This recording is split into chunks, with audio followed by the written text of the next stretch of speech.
इसलिए भागवत में प्रसंग आता है, एक समय सब देवता लोग बैठे हुए, ब्रह्मा विष्णु शंकर के जितने देवता ने, जितने उनका भक्त लोग बैठे हुए थे, सारे ऋषि मुनि लोग बैठे हुए थे।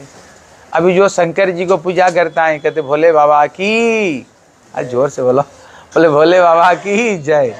इसलिए भोले बाबा से दुनिया में कोई बड़े का कोई है नहीं, सत्यम शिवम सुंदर।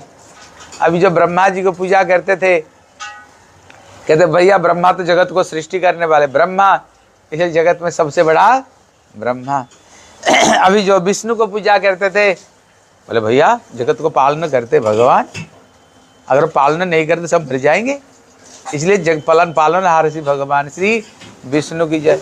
वो अपना अपना इष्ट देव को जय जयकार कर रहे थे।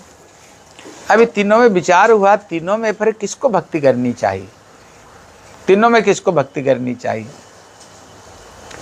बोले और तीनों में बड़े कौन है, बोले ऐसे एक व्यक्ति को नियुक्त करो जो जा करके सही सही उनको परख करके आए। हाँ, इतने में भृगु ऋषि बड़ा बुद्धिमान, बोले इन्हीं को नियुक्त करो, ये बड़े बुद्धिमान, ये सब जानते हैं, यही जा करके सही विचार करेंगे। बोले जाओ तुम जा करके तीनों के पास में जाओ, परीक्षा करके आओ।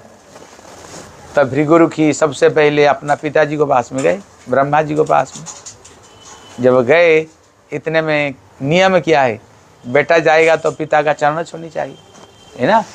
प्रात उठ ही रघुनाथा और मात पीतु गुरु नमई माता, नियम है बच्चे को पिता माता के चरण स्पर्श करनी चाहिए।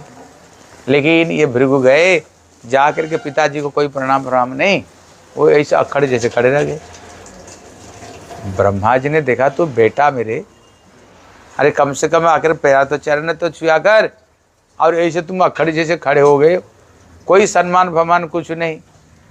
इतने में ब्रह्मा जी को तो बड़ा क्रोध आया।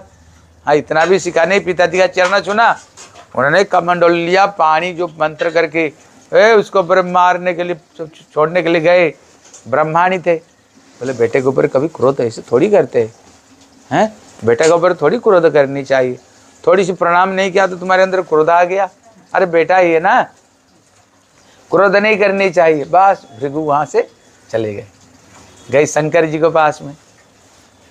शंकर तो बड़े भाई, शंकर ये छोटे भाई हैं। जब वहाँ जा कर के शंकर जी को पास में गए, शंकर जी ने देखा अरे बड़े दिनों में छोटे भाई आया। बड़े भाई उठे, उठ करके उनका आलिंगन करने के लिए गए छोटे भाई को। बोले दूर में खड़े रहो, अभद्र वेश, शरीर में शमशान का राख मल रहते हो, भूत पिशाच को साथ में घूमते रहते हो, कोई भद्रता नहीं, अभद्र वेश, सारे भूत पिशाच की तरह संगी, दूर रहो। इतना बोलते ही शंकर जी को क्रोध आया तो उठाया त्रिशूल, हैं, बोला अब भी तेरे को मार डालता हूँ। इतने में वहाँ पर पार्वती थी, उनको बड़े कष्ट से रोके, भैया छोटे भाई के ऊपर इतना क्रोध क्यों कर रहे हो। बोले देखा नहीं कैसे बोलता है, कोई तमीज नहीं बोलने का। बोले भैया क्रोध को शांत करो। इतने में माता पार्वती उनको समझाया। भृगु वहां से भाग गए, कहाँ गए, वैकुंठ गए। जब वैकुंठ गए, वहां पर माँ लक्ष्मी भगवान की चरण सेवा कर रही थी, चरण चापन कर रही थी, और ठाकुर जी आँख बंद करके भगवान अनंत नाग पर शयन किए हुए थे। इतने में भृगु गए, कोई बोल चाल कुछ नहीं, सीधा नारायण की वक्षस्थल पर में पदाघात किया। जो पदाघात किया वो तो आँख बंद किए हुए थे, वो देखे नहीं, आँख खुलकर देखे भृगु।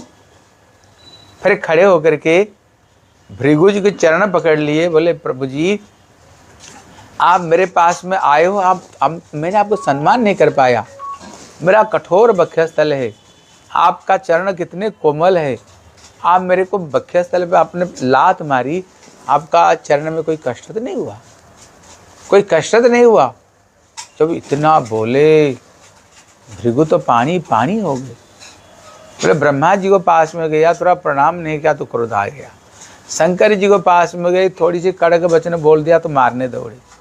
और भगवान की वक्षस्थल पर मैंने लात भी मारे। ठाकुर जी कहते तुम्हारे चरण में तो कोई कष्ट नहीं हुआ, आप आए हो, आप मैंने सम्मान नहीं कर पाए। अगर जगत में अगर कोई पूज्य है ना, केवल भगवान विष्णु ही पूज्य है और कोई पूज्य नहीं। क्यों?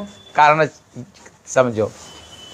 जब हम किसी देवा देवी को पूजा करते हैं, जरूर कहीं ना कहीं थोड़ी मोड़ी गलती होता है कि नहीं? गलती थोड़ी मोड़ी गलती होता ही है, जिसको भी तुम पूजा करो। कहते अगर किसी देवा देवी को तुम पूजा किए, अगर तुम्हारी पूजा में थोड़ी गड़बड़ी हो गई ना, फिर वो देवा देवी तुम्हें नहीं छोड़ेंगे, वो तुम्हें नहीं छोड़ेंगे, लेने का देना बढ़ जाएगा। लेकिन जो विष्णु हैं, उनका बख्या स्थल पर उन्हें लात भी मारी, लेकिन भगवान कहते तुमको तो कोई कष्ट नहीं हुआ, मैं तुमको सम्मान नहीं कर पाया। इसका मतलब है भगवान की भक्ति करते हुए अगर तुम्हारी गड़बड़ी कुछ भी हो गई, ठाकुर तेरे अपराधों को ग्रहण नहीं करेंगे। जगत में अगर कोई पूज्य है, कौन है? भगवान विष्णु।